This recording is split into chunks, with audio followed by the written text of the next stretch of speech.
성경을 쭉 읽다 보면 공강복음을 읽다 보면은 예수님의 사역의 모습들이 점점점 변해가는 것을 보게 됩니다. 특별히 누가복음에는 이게 더 잘 나타나 있는데 처음에 예수님께서 사역을 하실 때는 갈릴리에 가셔서 무리들을 대상으로 사역을 하셨어요. 그게 이제 일기 사역이고 조금 지나면 그 무리들 중에서 사람들을 불러 세우셔서 제자로 삼으십니다. 그리고 조금 더 지나면 그 제자들 중에서 특별히 선택하여서 사도를 삼으십니다. 한마디로 이제 삼중구조로 이제 이 사역이 이어지는데 이것은 어떤 의미냐면 예수님께서 사역을 하실 때 효율과 집중의 원리가 정확하게 있으셨다. 우리가 뭐 사방팔방의 모든 사역을 다 할 수 있겠지만 사실 삶 속에서 보면은 중요한 것, 꼭 해야 되는 것을 해야 되는 게 이게 제일 우선이죠. 예수님도 그것을 분명히 아셨는데 이 땅 가운데 예수님께서 왜 오셨는가? 바로 우리를 살리시고 구원하러 오셨지만 그 구원하러 살리러 오는 방법 중에 하나가 바로 제자들을 키워내는 거였습니다. 그래서 이 8장에 보면 계속해서 제자들 얘기가 나옵니다. 제자들하고 뭐 했고 제자들하고 뭐 했고 특별히 8장 1절에는 이것을 이렇게 얘기하고 있는데요. 우리 함께 8장 1절 말씀을 읽어보겠습니다. 시작. 그 후에 예수께서 각 성과 마을에 두루 다니시며 하나님의 나라를 선포하시며 그 복음을 전하실세 12 제자가 함께하였고. 누가 함께했다고 그러죠? 12 제자. 지금은 제자이지만 나중엔 사도가 되어서 예수님처럼 사역해야 되는 사람들을 계속해서 효율적으로 집중적으로 훈련을 시키신 겁니다. 그런데 예수님께서 이들을 훈련시켰을 때 훈련에 분명한 방향과 목적이 있지 않겠습니까? 오늘 이 말씀을 보면 계속해서 반복되는 단어가 있습니다. 그게 무엇이냐? 믿음입니다. 그러니까 제자들에게 진짜 믿음을 심겨주고 바른 믿음과 꺾이지 않은 믿음을 주시기 위해서 예수님께서는 여러 일들을 함께 하시면서 그들을 가르치셨어요. 왜입니까? 믿음만큼 중요한 게 없기 때문이죠. 히브리서 11장에 보면 믿음을 이렇게 얘기하고 있는데 제가 한번 읽어볼게요. 믿음이 없이는 하나님을 기쁘시게 하지 못하니 하나님께 나아가는 자는 반드시 그가 계신 것과 또한 그가 자기를 찾는 자들에게 뭘 주셔요? 상을 주시는 이심을 믿어야 할지니라. 그러니까 이 믿음을 통해서 하나님께서 역사를 하시잖아요. 그리고 예수님께서 세상을 떠나고 나신 후에 바로 그곳을 지켜야 되는 사람들은 제자들이고 파송된 그곳에서 믿음을 가지고 천국을 이루어야 되기 때문에 예수님은 좀 혹독하게 보일 만큼 제자들의 믿음 훈련을 시키고 있다.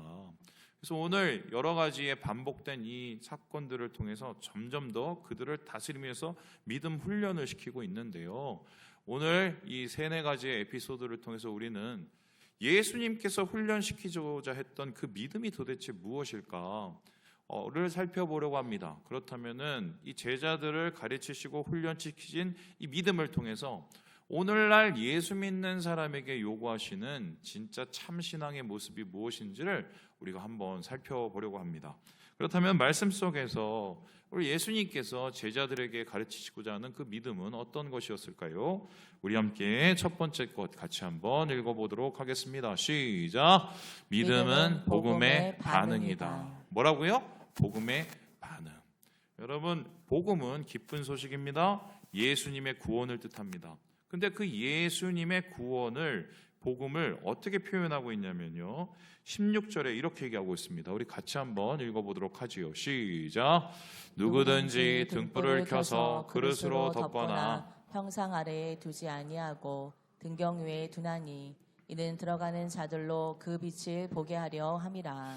여러분, 이 말씀을 어떻게 생각하십니까? 그냥 지나칠 수 있는 말씀인데 이게 굉장히 어려운 말씀이에요. 왜냐하면 이 말씀 앞에 얘기가 뭐냐면 씨 뿌리는 자의 비유이기 때문입니다. 이 씨 뿌리는 자의 비유는 뭡니까?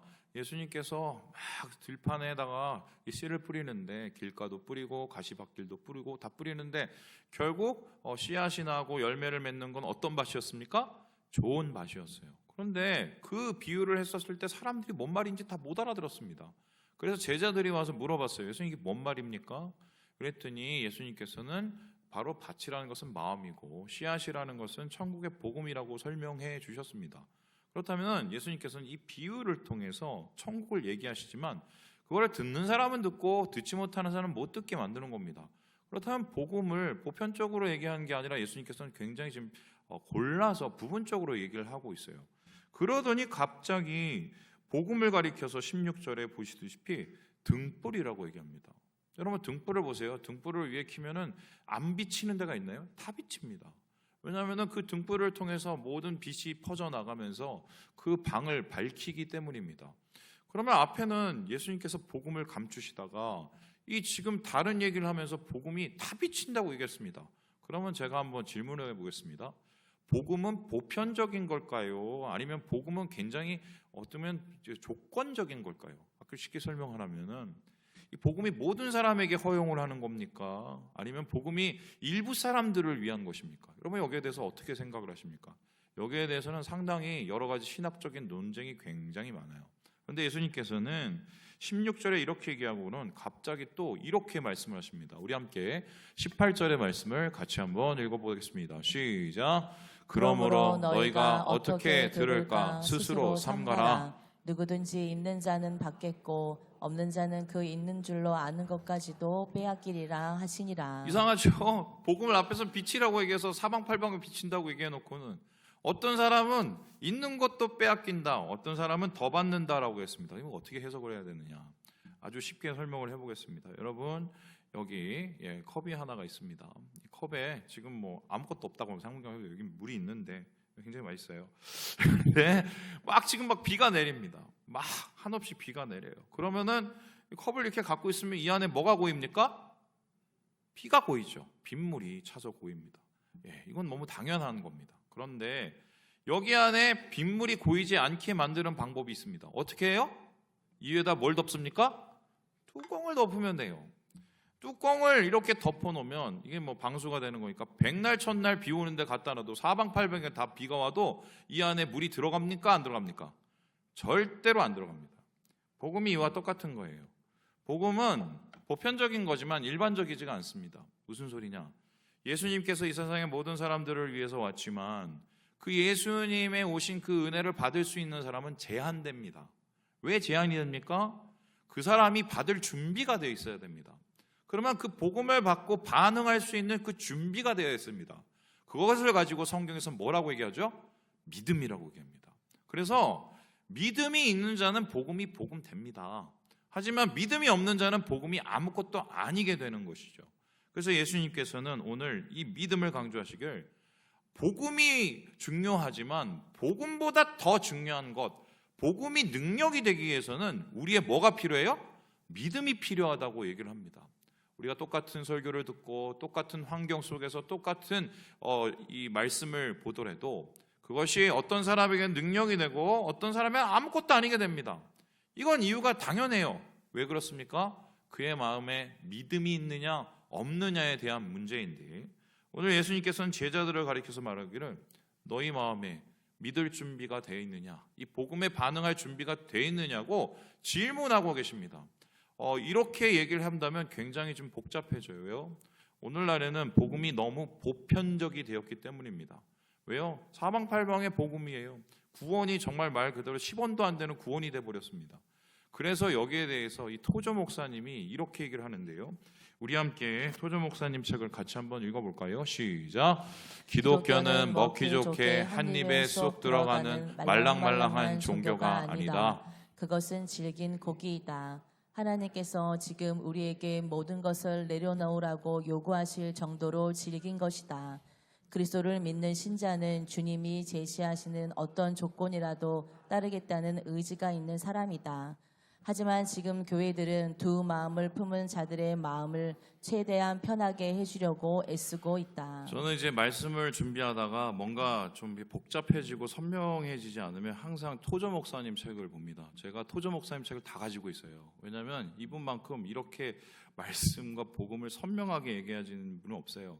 때로는 굉장히 극단적으로 얘기합니다. 그래서 더 어쩌면 그 말씀 자체가 힘이 느껴지거든요. 근데 여러분 생각을 해보세요. 오늘날의 가장 큰 문제가 뭐냐? 교회 안에 짝퉁이 너무 많아요. 심지어는 예수 믿는 사람뿐만 아니라 목사들 중에도 짝퉁이 너무 많습니다. 그럼 저는 진짜일까요? 짝퉁일까요? 그 문제는 결국 믿음의 문제예요. 그 믿음이라는 것은 어디서 나타나느냐? 예수의 가치, 예수의 그 능력을 믿는 그 가치가 내 안에 가장 최고라는 것을 인정해 드리는 것부터 시작이 돼요. 그런데 많은 분들은 교회를 다니면서 아시겠지만 이 토조 얘기처럼 말랑망랑한 그 무엇을 찾습니다. 내려놓을 준비는 전혀 안 돼 있지만 오히려 찾아낼 것만 생각을 합니다. 여러분, 이러한 생각을 가지고서 문제가 생기기 시작하는데 아무 일도 없으면 문제가 생기지 않아요. 어떨 때 문제가 생깁니까? 힘들고 어려운 일이 생길 때. 그때 이 사람의 믿음이 진짜인지 이 사람의 믿음이 조금이라도 남아있는지를 우리가 테스트하게 되고 그것에 따라서 사실은 정해지게 되는 거죠. 그래서요, 오늘 예수님께서는 분명히 제자들에게 얘기하시기를 믿음이 있는 것, 그것은 곧 복음에 대한 반응이라고 얘기를 하고 있다. 그렇다면 두 번째로 오늘 말씀 중에서 제자를 통해서 나타나신 이 믿음의 정체는 무엇일까요? 우리 같이 한번 읽어보도록 하겠습니다. 시작! 도전이 없는 믿음은 없다. 믿음 생활하면서 반드시 뭐가 있습니까? 도전이 있다고 얘기를 합니다. 도전은 뭡니까? 시험, 유혹 뭐 이런 거죠. 핍박. 여러분, 예수를 믿는데 왜 갑자기 힘들어집니까? 왜 잘하려고 하는데 왜 잘 안 됩니까? 이런 얘기 하시죠. 당연한 겁니다. 왜냐하면 그 믿음은 항상 도전과 어려움이 따르는 게 이게 당연해요. 그렇다면 왜 하나님께서는 이 믿음의 도전을 허락하실까? 여러분 생각을 해보세요. 우리는 예전에 예수 믿기 전에 예수 믿는 사람이 아니라 세상에 속해서 죄에 속한 사람이었습니다. 그 사람이 예수를 믿게 되었으면 당연히 충돌이 일어나요. 그 충돌 속에서 우리는 선택의 기로에 서게 되고 그 선택의 기로에 서서 우리는 믿음의 결단이 필요합니다. 그것이 어떻게 보면 도전의 시작인데요. 그렇다면은 어떻게 우리의 믿음의 도전은 다가올까? 좀 이것을 다르게 표현하면 사탄은 어떻게 우리의 믿음을 넘어뜨리려 할까? 오늘 말씀을 보면 두 가지가 나와요. 첫 번째, 내가 잘 아는 사람들. 두 번째, 내가 잘 아는 환경. 그것을 통해서 믿음을 시험하게 됩니다. 우리 첫 번째 20절의 말씀을 같이 한번 읽어볼까요? 시작! 어떤 이가 알리되 당신의 어머니와 동생들이 당신을 보려고 밖에서 있나이다. 여기서 말하는 당신은 예수님이고요. 여기서 당신의 어머니는 누굴까요? 마리아입니다. 여러분, 제가 질문해 보겠습니다. 마리아를 우리가 예수님의 어머니 그리고 에베소 교회를 지킨 우리 성인으로 생각하시는 분이 많은데 마리아는 언제부터 예수님이 그리스도라는 걸 믿었을까요? 어떻게 생각하십니까? 혹은 마리아의 자식들, 예수님의 동생들은 언제부터 예수님이 진짜 하나님의 아들이라는 걸 믿게 되었을까요? 여기에 대해서 여러 가지 생각이 있지만 저는 확실하게 이걸 얘기할 수 있어요. 예수님이 부활하신 이유입니다. 여러분, 야고보서를 쓴 사람이 사도 야고보죠. 이 야고보는 12사도가 아니에요. 예수님 동생입니다. 그 전까지 뭐 했냐? 마리아와 함께 예수님 말리러 왔습니다. 여기저기서 예수님에 대한 안 좋은 얘기가 들리니까 얘가 좀 어떻게 됐나 보다 싶어서 예수님 사역하시는 데 와서 예수님 말리러 온 게 마리아와 그의 동생들이었어요. 예수님 동생들. 오늘날도 똑같은 일이 일어나는데 우리가 좀 뭐 좀 해보려고 그러고 믿음이 성장하려고 그러고 하나님 안에서 뭔가 결단하려고 하면 항상 우리를 제일 먼저 넘어뜨리고 시험에 들게 하는 사람들이 있습니다. 누구죠? 우리의 가족들이에요. 가족들. 그 가족들이 나를 가장 지지해주는 사람이기도 하지만 내 믿음의 성장에서 어떻게 보면 가장 치명적인 시험처럼 느껴질 때가 있어요. 예수님조차도 그랬어요. 그래서 예수님께서도 이러한 시험을 받으셨을 때 분명히 마음에 뭔가 흔들리셨겠죠. 하지만 이것을 정리하셨어요. 어떻게 해요? 진짜 나의 형제, 진짜 나의 어머니는 저분들도 있지만 예수 안에서 하나님의 뜻을 행하는 자다. 이렇게 얘기하면서 결단하고 하나님의 사람과 새로운 것들을 이렇게 만들어내시는 거죠. 바로 예수님 안에서의 이 도전, 이것도 이루어지게 된 거다. 두 번째 오늘 말씀 속에서 나타나는 이 도전은 다음과 같은데요. 23절의 말씀을 같이 한번 읽어보겠습니다. 시작! 행선할 때에 예수께서 잠이 드셨더니 마침 광풍이 호수로 내리침에 배에 물이 가득하게 되어 위태한지라. 두 번째는 광풍이 왔어요. 그 광풍 속에서 제자들이 엄청나게 두려워했는데 어느 정도로 두려워했냐? 예수님, 우리가 죽겠습니다라고 할 정도였습니다. 여러분, 이제 갈릴리는 제일 바닥이 한 200m 정도 됩니다. 그런데 가보면 아시겠지만 그렇게 생각만큼 크진 않아요. 이게 호수는 아니고 그렇다고 바다도 아닌 그 애매한 곳이긴 하지만 그렇다고 맨 처음에 저도 참 봤을 때 야, 여기서 무슨 광풍에 뭐 죽을 만하고 그랬을까 그런 생각이 들었습니다. 그래서 제가 그 앞에서 이틀을 묵었어요. 이틀을 묵으면서 그 휘터스피시라고 이제 베드로가 잡았다는 물고기를 이제 저희가 잡아갖고 먹지 못하니까 이제 그 마트에 가서 사서 먹었는데 돈이 없어서 고추장에 발라서 구워 먹었더니 정말 맛이 없더라고요. 그래서 저는 이 베드로 고기가 맛이 없는 줄 알았더니 그거를 요리한 데 가서 먹어야 맛있다고 해서 저한테 제대로 못 먹었어요. 돈이 없었어요. 그런데 첫날에 갔었을 때는 되게 막 분위기도 좋고 막 지중해 해변 같은 그런 느낌이 들었어요. 근데 둘째 날이 되니까 날이 굳어지니까 어제랑 전혀 다른 상황이 되더라고요. 와, 막 그 바람이 불고 그 바람에 막 이 물결이 흔들리는데 순식간이었어요. 순식간에. 근데 여기서 말하는 광풍이라는 것은 뭐냐면 회오리 바람입니다.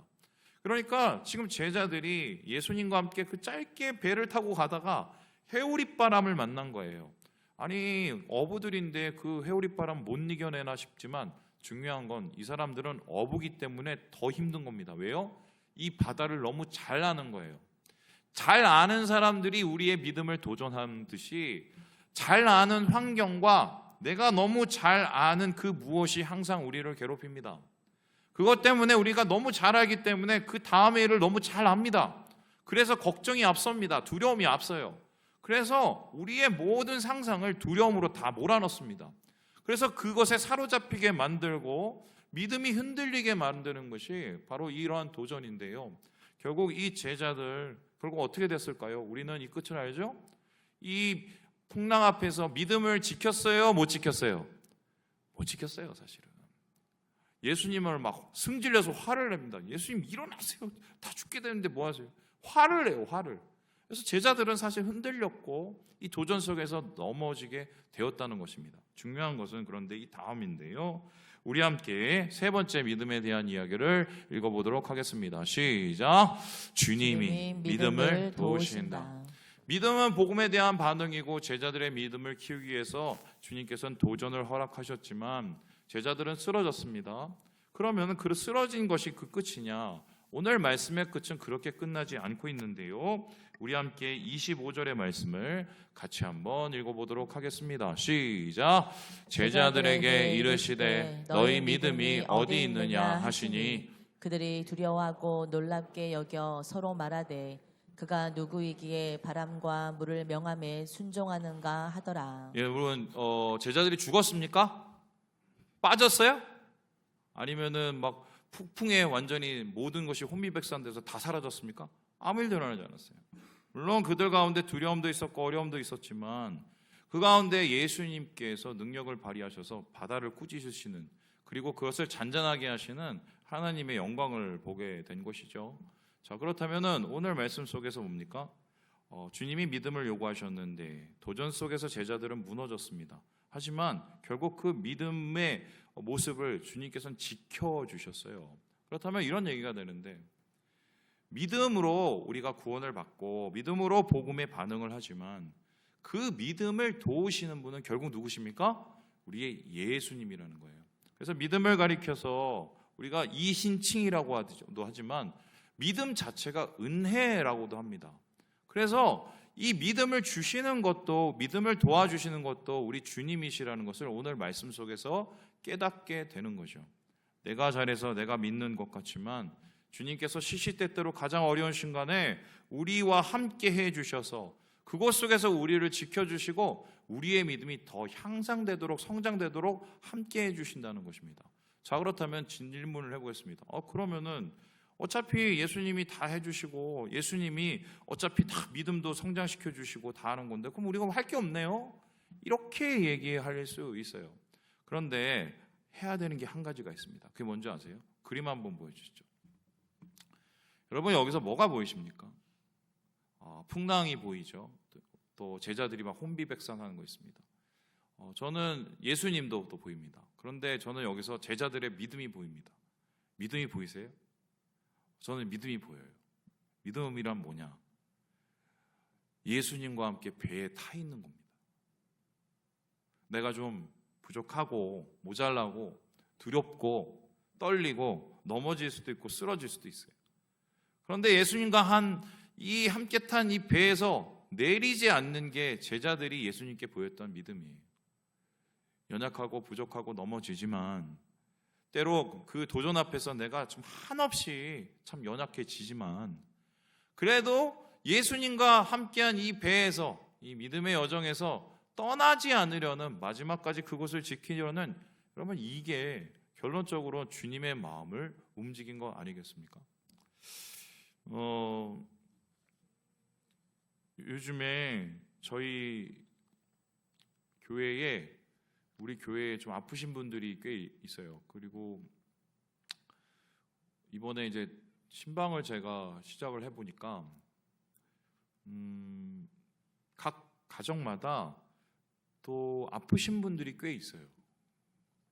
그걸 알고 제가 어제부터 기도를 바꿨습니다. 어떻게 바꿨냐면 우리 교인들의 치유와 회복을 위해서 꼭 제가 기도를 좀 바꿨어요. 하나님께서 그걸 일부러 기도하게 시키는 것 같아서 이것을 통해서 하나님께서 보여주실 것이 분명히 있을 것 같아서 제가 기도를 바꿨습니다. 최근에. 그래서 예전 저희 집 생각이 났어요. 이게 무슨 소리냐. 저희 어머니가 어느 날 오시더니 이렇게 하혈을 계속 하시는 거예요. 좀 이상하다고. 지금부터 좀 꽤 됐죠, 시간이. 그래서 여러분 아시죠? 그 병원 안 다니시는 분이 병원을 죽도록 안 가는 이유가 병원에 가면은 병이 발견될까 봐. 그러면 병원에 안 가면 병이 안 생깁니까? 그런데 옛날 분들은 안 가요. 저희 어머니도 버티다 나중에 안 되셔갖고 어머니 손 붙잡고 이제 병원에 갔습니다. 갔더니 어머니 이제 자궁에 이상한 게 있다는 걸 발견을 했어요.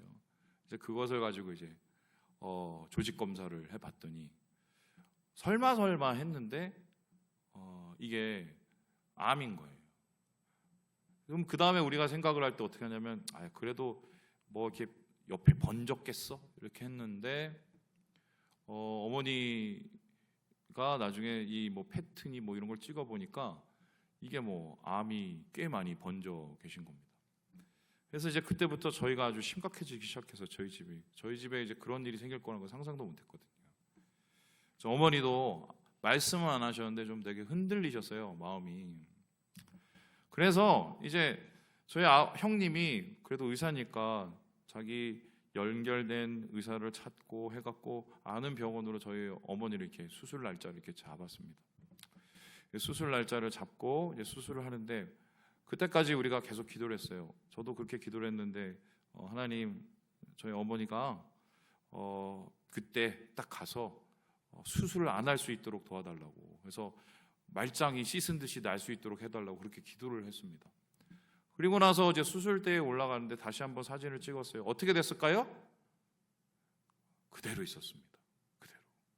그리고 어머니가 1차 수술을 받으시면서 들어가셨어요. 그래도 또 기도를 했습니다. 하나님 생각보다는 괜찮을 수 있도록 도와주세요. 이렇게 기도를 했습니다. 그리고 개복을 하셨는데 생각보다 훨씬 안 좋으셨어요. 그래서 그 의사분이 뭐라고 했냐면 그 외과 의사분이 여기저기 막 퍼져 있어서 그걸 다 거두가다가 자기가 아는 분이라 최선을 다해서 거두긴 거두었는데 좀 남았다고 얘기를 하셨습니다. 그리고는 그거를 이제 남은 상태로 항암을 시작을 하셨어요. 6회를 하셔야 되는데 저희 어머니가 연세가 있으시니까 버티시다가 못했어요. 끝까지. 그렇게 되면은 사실은 머리도 다 빠지시죠. 몸도 힘드시죠. 되게 어려운 상황이잖아요. 그래도 어머니께서 그걸 이제 견디시면서 어떻게 버텨내셨고 1차 수술을 마치시고 항암을 하시고 그래도 몸이 이제 조금씩 회복이 됐습니다. 이제 하나님께서 이렇게 회복을 주시나 보다 이렇게 생각을 했어요. 그래서 어머니가 더 열심히 하시고 그리고 아버지를 향해서 더 크게 소리를 치시면서 이제 건강을 이제 채우고 있었습니다. 그런데 어떤 일이 일어났느냐? 갑자기 또 몸에 이상이 왔어요. 병원에 갔어요. 재발을 했다는 거예요. 그때는 정말 좀 이렇게 정상이 좀 안 되더라고요. 하필이면 제가 그때 우리 교회 부임한 지 얼마 되지 않아서요. 근데 의사 선생님하고 얘기를 해보니까 이미 한 부분을 개복을 한 상태라 이게 붙어 있을 거라는 거예요. 그래서 이게 사실은 굉장히 수술하기가 힘든 상황이라고 얘기를 하시는 거예요. 아, 이제 올 게 왔구나. 저희 어머니도 막 그때 복잡하셨겠죠. 그런데 어느 순간 이제 마음이 편해지시는 것 같더라고요. 그러더니 저를 불러서 성민 목사 일로 와라. 그래서 자, 여기에 통장이 있고 통장 번호가 몇 번이고 그걸 지금 저한테 일일이 다 이렇게 가르쳐 주셨어요. 그래서 아유 그 걱정하지 마시라고. 예, 그러면서 이제 어머니께서 어차피 나는 이게 하나님 앞에 맡겼고 만일에 내 인생에서 하나님 더 살게 해주시면 이건 하나님 더 주시는 은혜라고 내가 생각하고 살 거라고 이제 그리고 이제 많이 내려놓으시면서 평안하게 들어가셨는데 제가 가끔씩 얘기하지만 저희 어머니가 수술대에 들어가시기 전에 어떤 일을 하셨냐면 그 침대 미는 그 간호사분은 손을 붙잡고 예수 믿으라고 전도하시면서 들어가셨어요. 마지막이 될 수도 있다고 생각하시고 결국 어떻게 되느냐 어렵게 수술을 해서 이제 마쳤어요. 우리가 생각하는 막 갑자기 암세포가 사라지고 이런 기적은 안 일어나더라고요. 그러고 나서 또 항암을 하셨습니다. 예, 그 연세에 항암을 그러니까 두 차례나 한 거죠. 6번씩. 예. 아, 저걸 버틸 수 있으실까? 막 그리고 두 차례에 걸쳐서 그걸 하니까 또 나중에는 방사선을 30번을 쐬셨는데 이게 척추 쪽에 무리가 와서 뼈가 으스러져 있더라고요. 얼마나 힘드셨겠어요. 그걸 버티셨어요. 그리고 나서 오셨는데 이제 몸이 현저하게 막 낮아지시고 안 좋아지시고 그런데도 이제 그때 그랬어요. 하루를 살아도 감사하며 그런 얘기 많이 하셨습니다. 결국 어떻게 됐느냐? 여러분 지금 보시는 것처럼 저희 어머니가 예배 드리시고 새벽기도 나오시고 화요전도 때 나가셔서 전도하시고 그때 그렇게 얘기하셨다고 들었어요. 기도하시면서 하나님 내 인생을 다시 하나님께서 주시면 복음 전하고 살다가 가고 싶다고 그렇게 했는데 지금 2차 수술하신 후에 5년이 지났고 완치가 되셨습니다. 저는 그때 생각을 했어요. 그때 기도 되게 많이 했거든요. 그러니까 어머니가 아프시면 이건 가정에 여러 가지 어려움이 있잖아요. 저는 이제 그렇게 기도를 하면 하나님께서 막 암을 씻은 듯이 낫게 해주시고 그리고 막 항암도 안 하게 해주시고 그럴 줄 알았습니다. 근데 우리 생각보다 더 안 좋아지는 상황을 하나님이 몰아주셨어요. 그래서 나중에 생각을 해봤어요. 왜 그러셨을까? 그 이유를 다 알 수 없지만 한 가지 확실한 것은 그 믿음의 과정, 그 수술의 과정과 어려움의 과정을 통해서 저희 어머니의 믿음이 굉장히 선명해지셨어요. 그리고 저희 어머니와 함께했던 우리 형제 자매들도 그 시험의 과정, 그 수술의 과정, 회복되는 과정을 통해서 믿음이 더욱더 선명해졌어요. 그리고 무엇보다도 하나님 살아계시는 거, 하나님이 역사하시는 거, 주님을 찾는 자들에게 하나님께서 어떻게 행동하시는 것을 그때 우리가 깨닫게 되었습니다. 여러분, 시험 없이 살면 얼마나 좋겠냐면 인생이 그렇지가 않더라고요. 하나님께서는 때로는 그것들을 허락하실 때가 있어요. 그때 우리가 믿음이 무너질 수도 있어요. 하지만 우리가 배에 타고 있는 한, 주님과 함께하는 그 배를 떠나지 않는 한 주님이 우리를 지켜주십니다. 그 배의 풍랑을 함께 이기게 해주시고 그것 속에서 하나님 되심을 알게 해주세요. 여러분, 예수님께서 제자들에게 마지막 하신 말씀이 뭔지 아십니까? 마태복음에는 이렇게 기도를 하고 있는데 우리 함께 28장 20절 읽고 마무리해 보도록 하겠습니다. 시작. 볼지어다 내가 세상 끝날까지 너희와 항상 함께 있으리라 하시니라. 풍랑이 와도 때로는 여러 가지의 유혹과 시험 속에서 넘어져도 하나님 함께 계시면 주님이 우리 붙잡으시고 넘어져도 일으켜 주십니다. 그래서 믿음이 성장하는 거예요. 오늘 주님 안에서 어려움을 겪고 계시는 분들, 위로하고 싶고요. 하지만 그 배를 떠나지 마세요. 주님이 함께 하십니다. 붙잡아 주시고 우리의 손을 일으켜 주십니다. 그 은혜를 경험하시고 주의 능력을 경험하시는 우리 사랑하는 모든 형제 자매들 되시길 주님의 이름으로 축원합니다.